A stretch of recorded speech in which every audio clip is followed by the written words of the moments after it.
Welcome to Grace Path. ഗൈനക്കോളജിസ്റ്റുകൾ prescribe ചെയ്യുന്ന blood ടെസ്റ്റുകളിൽ വളരെ സാധാരണമായ ഒന്നാണ് AMH ടെസ്റ്റ്. വന്ധ്യതാ ചികിത്സയുടെ വിജയസാധ്യത കണ്ടെത്തുന്നതിന് പുറമെ PCOSന്റെ രോഗനിർണയത്തിനും ചില ഒവേറിയൻ ക്യാൻസറുകളുടെ ചികിത്സ ഫലപ്രദമാണോ എന്ന് കണ്ടെത്താനും എല്ലാം ഈ ടെസ്റ്റ് ചെയ്യാറുണ്ട്. സ്ത്രീകളിലെ ആർത്തവ വിരാമത്തിന്റെ സമയം പ്രവചിക്കാനും AMH ലെവൽ സഹായകമാകുമെന്ന് ചില പഠനങ്ങൾ സൂചിപ്പിക്കുന്നു. ഇന്നത്തെ വീഡിയോ AMH ടെസ്റ്റിനെ പറ്റി ആണ്. എന്താണ് AMH അഥവാ ആന്റി മുള്ളേറിയൻ ഹോർമോൺ? പുരുഷന്മാരിൽ വൃഷണങ്ങളിൽ നിന്നും സ്ത്രീകളിൽ അണ്ഡാശയങ്ങളിലെ കോശങ്ങളിൽ നിന്നും ഉൽപ്പാദിപ്പിക്കപ്പെടുന്ന ഒരു ഹോർമോണാണ് ആന്റി മുള്ളേറിയൻ ഹോർമോൺ അഥവാ AMH. പുരുഷന്മാരിലും സ്ത്രീകളിലും ഇതിൻ്റെ രക്തത്തിലെ അളവും ധർമ്മവും പ്രായത്തിനനുസരിച്ച് വ്യത്യാസപ്പെടുന്നു. ഗർഭസ്ഥ ശിശു ആയിരിക്കുമ്പോൾ ആൺകുട്ടികളിൽ AMH സ്ത്രീ പ്രത്യുൽപാദന അവയവങ്ങൾ രൂപപ്പെടുന്നതിനെ തടയുന്നു. ഇവരിൽ AMH പ്രായപൂർത്തിയാവുന്നതുവരെ ഉയർന്നു കാണപ്പെടുകയും പിന്നീട് കുറഞ്ഞു വരികയും ചെയ്യുന്നു. പെൺകുഞ്ഞുങ്ങളുടെ വളർച്ചയുടെ ആദ്യ ഘട്ടങ്ങളിൽ AMH ലെവൽ വളരെ കുറവായിരിക്കും. എന്നാൽ പ്രായപൂർത്തിയാകുന്നതോടെ അണ്ഡാശയങ്ങളിൽ നിന്ന് ഹോർമോൺ ഉൽപ്പാദിപ്പിക്കപ്പെടുകയും ലെവൽ കൂടുകയും ചെയ്യും. പിന്നീട് ഒരു 35 വയസ്സിന് ശേഷം AMH ലെവൽ ക്രമാനുഗതമായി കുറഞ്ഞു വരികയും ആർത്തവവിരാമത്തിന് ശേഷം പൂർണ്ണമായും തന്നെ ഇല്ലാതാവുകയും ചെയ്യും. ഇനി സ്ത്രീകളിൽ ഈ AMH ടെസ്റ്റ് എന്തൊക്കെ കാര്യത്തിനാണ് ഉപയോഗിക്കപ്പെടുന്നത് എന്ന് നോക്കാം.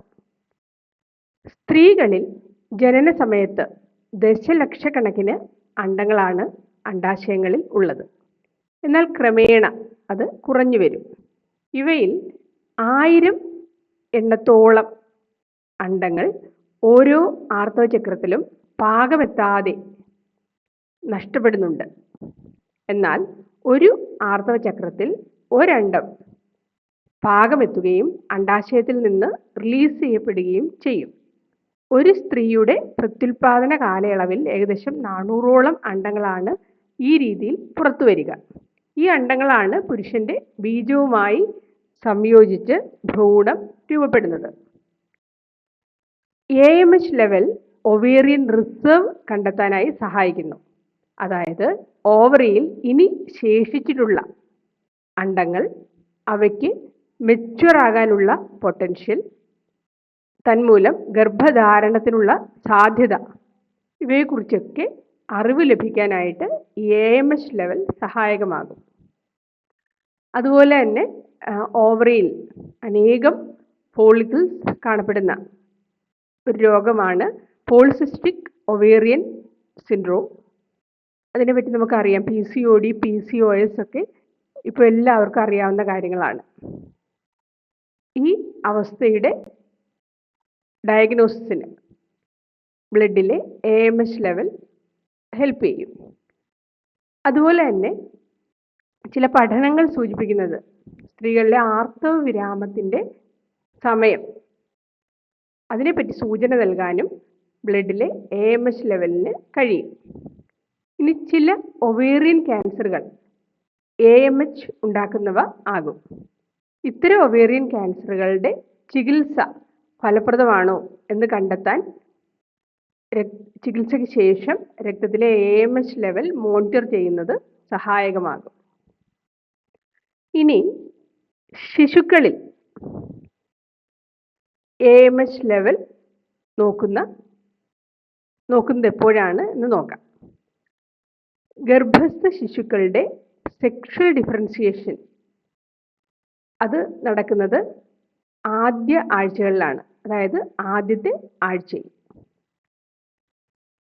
ഈ സമയത്ത് പുരുഷ ശിശുക്കളിൽ ടെസ്റ്റിസിൽ നിന്നുണ്ടാകുന്ന AMHഉം ആൻഡ്രോജനും ആണ് പുരുഷ പ്രത്യുൽപാദന അവയവങ്ങളുടെ ഡെവലപ്മെൻറ്റ് അതിനെ ഹെൽപ്പ് ചെയ്യുന്നതും അതുപോലെ തന്നെ പുരുഷ ശിശുക്കളിൽ സ്ത്രീ പ്രത്യുൽപാദന അവയവങ്ങളുടെ ഡെവലപ്മെൻറ്റിനെ സപ്രസ് ചെയ്യുകയും ചെയ്യുന്നത് ഈ AMH ആണ്.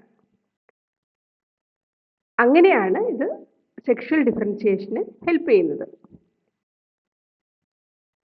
എന്നാൽ ചില ശിശുക്കളിൽ AMH ലെവൽ കുറവായിരിക്കും. ഇങ്ങനെയുള്ളവരിൽ പുരുഷ ശിശുക്കളാണെങ്കിലും അവരിൽ പുരുഷ പ്രത്യുൽപാദന അവയവങ്ങൾ പൂർണ്ണമായിട്ടും വളർച്ച എത്താതെയും എന്നാൽ ചില സ്ത്രീ പ്രത്യുൽപാദന അവയവങ്ങൾ ഉണ്ടാകുന്നതുമായി കാണപ്പെടാറുണ്ട്. ഇത്തരം കുഞ്ഞുങ്ങളുടെ ജനന സമയത്ത് ഇവർ ശരിക്കും സ്ത്രീയാണോ പുരുഷനാണോ എന്ന് തിരിച്ചറിയാൻ, അതായത് ഇവരുടെ സെക്സ് ഏതാണെന്ന് തിരിച്ചറിയാനായിട്ട് ഇവരുടെ രക്തത്തിലെ AMH ലെവൽ നോക്കുന്നത് സഹായിക്കും. അപ്പോൾ ഏതൊക്കെ സമയത്താണ് സാധാരണയായി നമ്മൾ ഈ AMH ടെസ്റ്റ് ചെയ്യാറുള്ളത്? അതായത് ഡോക്ടേഴ്സ് AMH ടെസ്റ്റ് നിർദ്ദേശിക്കുന്ന ഏറ്റവും സാധാരണമായ ചില അവസ്ഥകളാണ് പറയുന്നത്. ഒന്ന്, സ്ത്രീ വന്ധ്യത ചികിത്സാ സമയത്ത്. നമ്മൾ നേരത്തെ പറഞ്ഞതുപോലെ ഒവേറിയൻ റിസർവ് കണ്ടെത്താൻ AMH ലെവല് ചെക്ക് ചെയ്യുന്നത് വളരെ സഹായകമാകും. അതുകൊണ്ട് തന്നെ സ്ത്രീ വന്ധ്യത ചികിത്സിക്കുന്ന സമയത്ത് ഏതെങ്കിലും ആർട്ടിഫിഷ്യൽ റീപ്രൊഡക്റ്റീവ് ടെക്നിക്ക്, നമുക്ക് ഏറെ പരിചയമുള്ള IVF പോലെയുള്ള ടെക്നിക്സ് യൂസ് ചെയ്യുന്നതിന് മുൻപ് AMH ലെവൽ നോക്കുന്നത് നന്നായിരിക്കും. കാരണം ഈ AMH ലെവൽ വെച്ചിട്ട് നമുക്ക് ഈ ആർട്ടിഫിഷ്യൽ റീപ്രൊഡക്റ്റീവ് ടെക്നിക്കിൻ്റെ വിജയസാധ്യത പ്രവചിക്കാനായിട്ട് സാധിക്കും. AMH ലെവൽ ലോ ആണെന്ന് കണ്ടാൽ നിരാശപ്പെടേണ്ട കാര്യമില്ല. കാരണം പ്രഗ്നൻ്റ് ആവാൻ സാധ്യതയില്ല എന്നല്ല അതുകൊണ്ട് അർത്ഥമാക്കുന്നത്.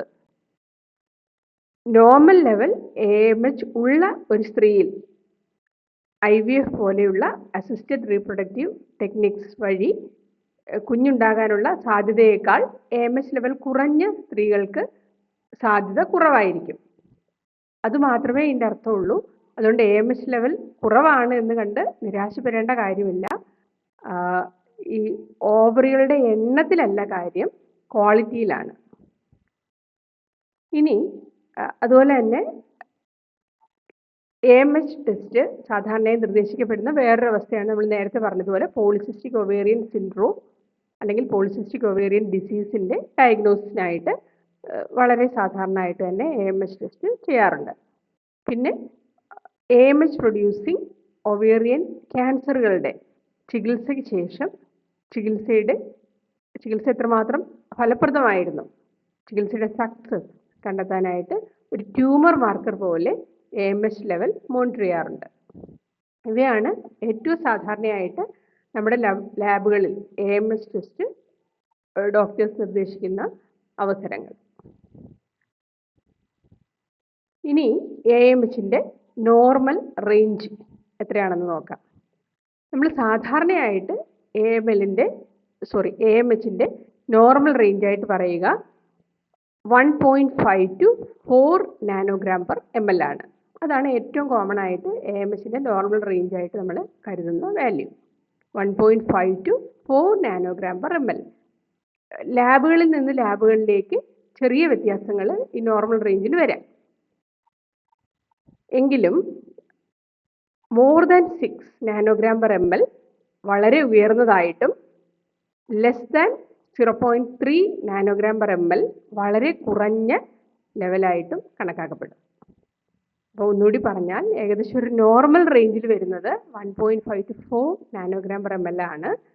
എങ്കിൽ ഇതിൻ്റെ ഇടയിലുള്ള ലെവൽ കണ്ടിട്ട് നമ്മൾ ഭയപ്പെടേണ്ടതില്ല. More than 6 nanogram per ml to high എന്നും less than 0.3 nanogram per ml to low എന്നും കണക്കാക്കപ്പെടുന്നു. ഇനി ഒരു AMH ടെസ്റ്റിൻ്റെ ഇൻ്റർപ്രറ്റ് ചെയ്യുന്ന സമയത്ത് നമ്മൾ മറ്റു ചില കാര്യങ്ങൾ കൂടി കൺസിഡർ ചെയ്യേണ്ടതുണ്ട്. അതായത് സ്ത്രീകളുടെ പ്രായം. സ്ത്രീകളിൽ AMH ടെസ്റ്റ് ഇൻ്റർപ്രറ്റ് ചെയ്യുമ്പോൾ പ്രായം പ്രത്യേക പരിഗണന അർഹിക്കുന്നു. ഉദാഹരണത്തിന് 25 വയസ്സ് പ്രായമുള്ള ഒരു സ്ത്രീക്ക് more than 3 nanogram per ml ഒരു ഒപ്റ്റിമൽ ലെവലായിട്ട് കണക്കാക്കാം. 30 ആയ സ്ത്രീകളിൽ മോർ ദാൻ 2.5 ആണ് ഒപ്റ്റിമം ലെവൽ. 35 വയസ്സുള്ള സ്ത്രീകളിൽ മോർ ദാൻ 1.5, 40 വയസ്സുള്ള സ്ത്രീകളിൽ more than 1 nanogram per ml, 50 വയസ്സ് കഴിഞ്ഞവരിൽ more than 0.5 nanogram per ml. പിന്നെ നമ്മൾ നേരത്തെ പറഞ്ഞതുപോലെ തന്നെ ആർത്തവ വിരാമത്തിന് ശേഷം ചിലപ്പോൾ അത് 0യിലേക്ക് പോയെന്നും വരാം. തീരെയും കണ്ടെത്താനാകാതെ 0യിലേക്ക് വേണമെങ്കിലും പോകാം. ഇനി നേരത്തെ പറഞ്ഞതുപോലെ more than 6 nanogram per ml high value ആയിട്ട് കണക്കാക്കും. മിക്കവാറും PCOS ഉള്ള സ്ത്രീകളിൽ more than 6 nanogram per ml കാണാൻ സാധ്യതയുണ്ട്.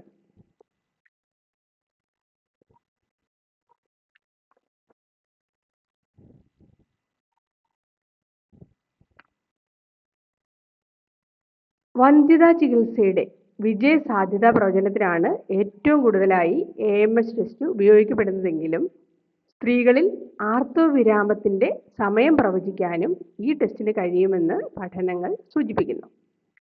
AMH level less than 0.2 nanogram per ml ആണെങ്കിൽ 45നും 48നും ഇടയ്ക്ക് ആ ഒരു ഏജ് ഗ്രൂപ്പിലുള്ള സ്ത്രീകളിൽ ഏകദേശം 6 വർഷം കഴിഞ്ഞും 35-39 ആ ഒരു ഏജ് ഗ്രൂപ്പിലുള്ള സ്ത്രീകളിൽ 10 വർഷം കഴിഞ്ഞും ആർത്തവ വിരാമം ആകാൻ സാധ്യതയുണ്ട്. അങ്ങനെയാണ് പഠനങ്ങൾ സൂചിപ്പിക്കുന്നത്. AMH ലെവൽ 0.7 നാനോഗ്രാം പെർ mlനും 1.5 നാനോഗ്രാം പെർ mlനും ഇടയിലാണെങ്കിൽ 45-48 ആ ഏജ് ഗ്രൂപ്പിലുള്ള സ്ത്രീകളിൽ 9 വർഷവും 35-39 ആ ഒരു ഏജ് ഗ്രൂപ്പിലുള്ള സ്ത്രീകളിൽ 13 വർഷവും കഴിഞ്ഞിട്ടാകും ആർത്തവ വിരാമം. തീർച്ചയായും ഈ വീഡിയോ AMH എന്നാൽ എന്താണെന്നും സാധാരണഗതിയിൽ AMH ടെസ്റ്റ് ചെയ്യുന്ന അവസരങ്ങൾ ഏതൊക്കെയാണെന്നും അതുപോലെ തന്നെ സ്ത്രീകളിലെ ആർത്തവ വിരാമം പ്രവചിക്കാൻ AMH എങ്ങനെയാണ് സഹായകമാകുന്നതെന്നും എല്ലാം മനസ്സിലാക്കാൻ നിങ്ങളെ സഹായിച്ചു എന്ന് കരുതുന്നു. അങ്ങനെയെങ്കിൽ തീർച്ചയായിട്ടും ലൈക്ക് ചെയ്യുക, ഷെയർ ചെയ്യുക, ഈ ചാനൽ സബ്സ്ക്രൈബ് ചെയ്യുക. അതുപോലെ തന്നെ നിങ്ങളുടെ അഭിപ്രായങ്ങളും നിർദ്ദേശങ്ങളും ഒക്കെ കമൻസിൽ അറിയിക്കുക. Thank you.